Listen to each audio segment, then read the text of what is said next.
యాదవుల ఆరాధ్య దైవమైన శ్రీకృష్ణాష్టమి వేడుకలను అత్యంత ఘనంగా నిర్వహించిన యాదవ్ సంఘం సభ్యులు అభినందనీయులు అని టీడీపీ రాష్ట్ర కార్యదర్శి డాక్టర్ వాసిరెడ్డి యేసుదాస్ పేర్కొన్నారు. కాకినాడ రూరల్ మండలంలో వలసపాకల రోడ్లో శ్రీకృష్ణ ఆలయంలో ఆలయ కమిటీ సభ్యులు వారిచే ఘనంగా శ్రీకృష్ణ జన్మాష్టమి వేడుకలు నిర్వహించారు. ఈ వేడుకల్లో తెలుగుదేశం పార్టీ రాష్ట్ర కార్యదర్శి వాసిరెడ్డి యేసుదాస్ ప్రత్యేక పూజలు నిర్వహించారు.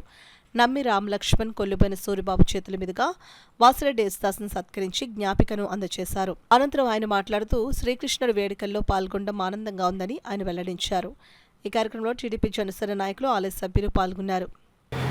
ఆంధ్ర రాష్ట్రంలో కూటమి ప్రభుత్వం వచ్చిన తర్వాత మొట్టమొదటి పండుగ కృష్ణాష్టమి.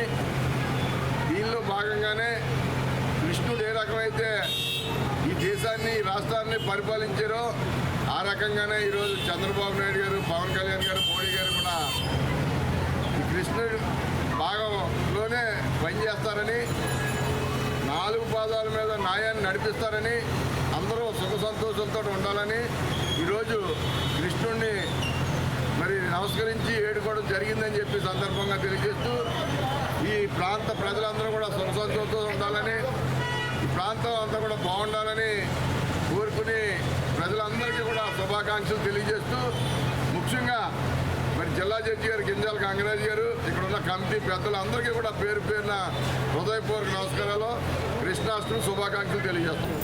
ఉన్న పరిస్థితుల్లో మరి అశాంతి, అభద్రత అని చాలా ఎక్కువగా ఉంది. వీటన్నిటికీ ఓన్లీ వన్ అండ్ సొల్యూషన్ ఏంటంటే భగవద్గీత అనుసరించడమే. మరి గీతను అనుసరించి మరి మహాత్ముడు మన భారతదేశాన్ని స్వాతంత్రం తీసుకొచ్చాడు. అలా ఎంతోమంది మహానుభావులు భగవద్గీతను ఫాలో అయ్యి ఈ ప్రపంచానికి దశని నిర్దేశించాడు. కాబట్టి మనంతా కూడా భగవద్గీతలో భగవానుడు చెప్పిన సూక్తుల్ని చూసో తప్పకుండా పాటించి ఆయన అనుగ్రహానికి, ఆయన కటాక్ష వీక్షణకి మనం అనుగ్రహం అవ్వాలని కోరుకుంటూ ఉన్నాను. ప్రజలందరికీ మరొకసారి శ్రీకృష్ణ జన్మాష్టమి శుభాకాంక్షలు. ఈరోజు వలసపాకల గ్రామంలో వలసపాకల యాదవ సంఘం ఆధ్వర్యంలో ఘనంగా శ్రీకృష్ణ జన్మాష్టమిని జరుపుకోవడం జరుగుతుంది. ప్రజలందరూ కూడా వచ్చి శ్రీకృష్ణ భగవానుడి అనుగ్రహం పొందాలని కోరుకుంటున్నాను.